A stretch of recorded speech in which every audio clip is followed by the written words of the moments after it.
വടക്കൻ മലബാറിൽ ഇതൊരു തെയ്യക്കാലമാണ്.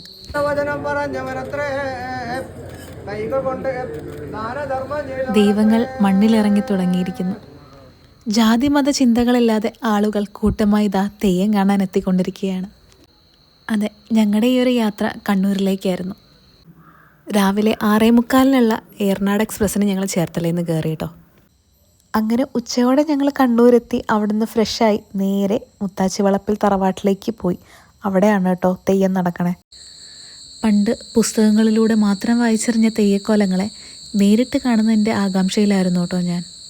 ആദ്യം കണ്ടനാർ കേളൻ്റെ വെള്ളാട്ടമാണ്. ഒരു മുത്തശ്ശി കഥ പോലെ കേട്ടിരിക്കാവുന്നൊരു കഥ. കർഷകനായി ജനിച്ചു വളർന്നു, പിന്നെ തെയ്യമായി ദൈവമായി മാറിയ കേളൻ്റെ കഥ.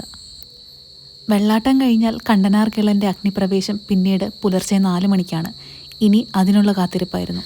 അന്ന് അവിടെ എത്തിയ എല്ലാവർക്കും വയറും മനസ്സും നിറച്ച് ഭക്ഷണമുണ്ടായിരുന്നു. പിന്നീട് തൊണ്ടച്ചൻ ദൈവത്തിൻ്റെ വെള്ളാട്ടവും കുടിവീരൻ ദൈവത്തിൻ്റെ തോറ്റവും മോന്തിക്കോലവും കുടിവീരൻ ദൈവത്തിൻ്റെ പുറപ്പാടും കാണുവാൻ സാധിച്ചു. അങ്ങനെ പുലർച്ചെ 4 മണിയായി. ആളുകളുടെ എണ്ണവും അതുപോലെ തന്നെ കൂടിയിട്ടുണ്ട്. ഒരു രാത്രി മുഴുവൻ ഉറക്കമൊഴിച്ചിരുന്നത് ഈ ഒരു നിമിഷത്തിന് വേണ്ടിയിട്ടായിരുന്നു കേട്ടോ. കണ്ടനാർ കേളൻ ദൈവത്തിൻ്റെ പുറപ്പാട്.